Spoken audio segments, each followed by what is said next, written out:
Ballari banner ಗಲಾಟೆ ಮತ್ತು Sidlaghatta Rajiv ಗೌಡನ ಧಮಕಿ case ರಾಜ್ಯ ಕಾಂಗ್ರೆಸ್ಗೆ ಇಕ್ಕಟ್ಟು ತಂದಿಟ್ಟಿದೆ. ತಮ್ಮದೇ ಸರ್ಕಾರದ ಅಧಿಕಾರಿಗೆ ಬಾಯಿಗೆ ಬಂದಂಗೆ ಬೈದಿದ್ರು ರಾಜೀವ್ ಗೌಡ ಅರೆಸ್ಟ್ ಆಗದಿರುವುದು ಸಾಕಷ್ಟು ಅನುಮಾನಕ್ಕೆ ಕಾರಣ ಆಗಿದೆ. ಇದೇ ವಿಚಾರದಲ್ಲಿ ಈಗ ರಾಜಕೀಯ ಜಟಾಪಟಿ ಜೋರಾಗ್ತಿದೆ. ನೋಟಿಸ್ ಸಾಕ, ರಾಜೀವ್ ಗೌಡ ಅರೆಸ್ಟ್ ಯಾಕಿಲ್ಲ? ಬೆದರಿಕೆ ಹಾಕಿದ್ರು ಕೈ ಮುಖಂಡನ ಪರ ಬ್ಯಾಟಿಂಗ್ ಸರಿನಾ? ಶಿಡ್ಲಘಟ್ಟ ರಾಜೀವ್ ರಾದ್ಧಾಂತ, ಇಕ್ಕಟ್ಟಿನಲ್ಲಿ ರಾಜ್ಯ ಕಾಂಗ್ರೆಸ್.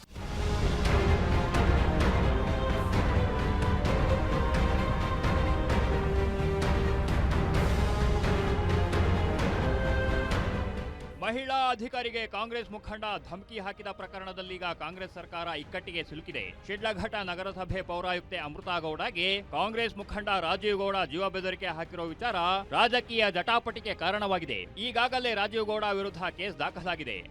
ಘಟನೆಗೆ ಸಂಬಂಧಿಸಿದಂತೆ ರಾಜ್ಯ ಮಹಿಳಾ ಆಯೋಗ ಕೂಡ ಎಂಟ್ರಿಯಾಗಿದ್ದು, ಜಿಲ್ಲಾ ಪೊಲೀಸ್ ವರಿಷ್ಠಾಧಿಕಾರಿಗೆ ಪತ್ರ ಬರೆದು ಕಾನೂನು ಕ್ರಮಕ್ಕೆ ಡಾಕ್ಟರ್ ನಾಗಲಕ್ಷ್ಮಿ ಚೌಧರಿ ಸೂಚಿಸಿದ್ದಾರೆ.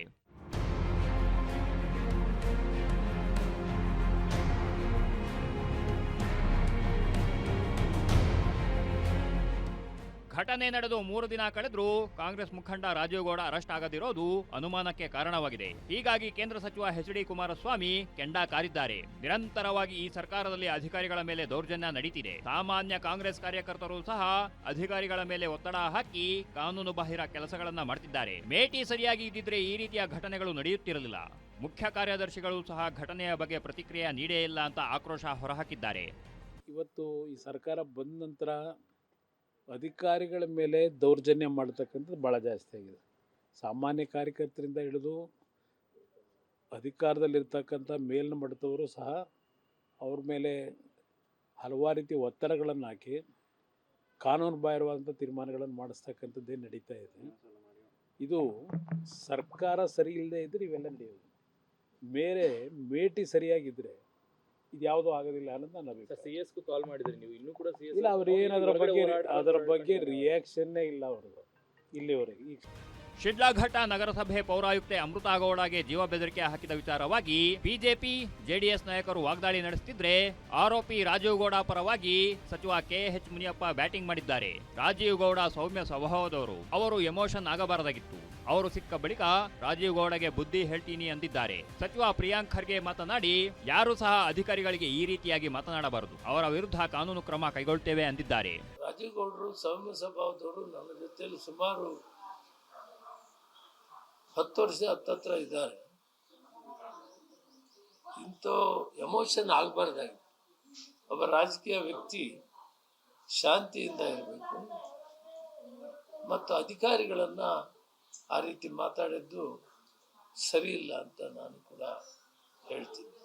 ಯಾಕಂದರೆ ಅದರಲ್ಲಿ ರಾಜಕೀಯದಲ್ಲಿರೋರು ಭಾಳ ಸೌಮ್ಯ ಸಮಾಧಾನ ಇರಬೇಕು. ಏನೇ ವ್ಯತ್ಯಾಸಗಳಿದ್ರು ಕೂಡ ಕುಂತು ಕೂಲಂಕಷವಾಗಿ ಮಾತಾಡಿ. ಏನು ಅವ್ರ ವಾದ? ದಳದವ್ರದ್ದು ಹಿಂದೆ ಫಂಕ್ಷನ್ ಆದಾಗ ಎಲ್ಲ ಬ್ಯಾನರ್ಸು ಪೋಸ್ಟರ್ಸು ಹಾಕಿತ್ತು, ಅದನ್ನು ಮುನ್ಸಿಪಾಲ್ಟಿಯವರು ತೆಗಿಲಿಲ್ಲ, ನಮ್ಮದಾಗಿದ್ದರೆ ತೆಗೆದುಬಿಟ್ರು ಅನ್ನೋದು ವಾದ. ಆ ವಾದ ಇದ್ದರೂ ಕೂಡ ನೇರವಾಗಿ ಮಾತಾಡೋದಕ್ಕೆ ಪರಿಹಾರ ಕಂಡುಹಿಡಬೇಕಿದ್ರೆ ಈ ರೀತಿ ಅವಹೇಳನವಾದಂಥ ಮಾತುಗಳನ್ನು ಯಾರಿಗೂ ಮಾತಾಡೋದು. ರಾಜೀವ್ ಗೌಡ ಇರ್ಬೋದು, ಯಾರೇ ಇರ್ಬೋದು, nobody is above the law. ಅವರು ಮಾತನಾಡಿರೋದು ಸರಿಯಲ್ಲ, ಅದನ್ನ ಸಮರ್ಥನೆ ಮಾಡ್ಕೊಳ್ಳೋದು ಕೂಡ ತಪ್ಪಾಗುತ್ತೆ. ಯಾರಿಗೂ ಕೂಡ ಕಾನೂನಿನಲ್ಲಿರ್ಬೋದು, ಸಂವಿಧಾನದಲ್ಲಿರ್ಬೋದು, ಬೇರೆಯವರನ್ನ ನಿಂದಿಸೋದಾಗ್ಲಿ, ಅವಾಚ್ಯ ಶಬ್ದದಲ್ಲಿ ಮಾತಾಡೋದಾಗ್ಲಿ ಅವ್ರಿಗೆ ಯಾರಿಗೂ ಹಕ್ಕಿಲ್ಲ. What ever it is wrong. ಈಗಾಗಲೇ ಪಾರ್ಟಿ ಪ್ರೆಸಿಡೆಂಟ್ ಅವರು ಹೇಳಿದ್ದಾರೆ ಅದಕ್ಕೆ ಕ್ರಮ ತಗೋತಾರೆ ಅಂತ. ಒಟ್ಟಾರೆ ಅಧಿಕಾರಿಯ ವಿರುದ್ಧ ಕಾಂಗ್ರೆಸ್ ಮುಖಂಡ ಧಮಕಿ ಹಾಕಿದ ವಿಚಾರದಿಂದ ಕಾಂಗ್ರೆಸ್ ಇಕ್ಕಟ್ಟಿಗೆ ಸಿಲುಕಿದೆ. ರಾಜೀವ್ ಗೌಡಗೆ ಕಾರಣ ಕೇಳಿ ಪಕ್ಷ ನೋಟಿಸ್ ನೀಡಿದೆ, ಶಿಸ್ತು ಕ್ರಮದ ಎಚ್ಚರಿಕೆ ನೀಡಿದೆ.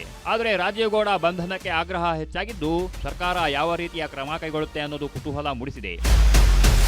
ವೀರೇಶ್ ದಾನಿ, ಪೊಲಿಟಿಕಲ್ ಬ್ಯೂರೋ, ಗ್ಯಾರಂಟಿ ನ್ಯೂಸ್.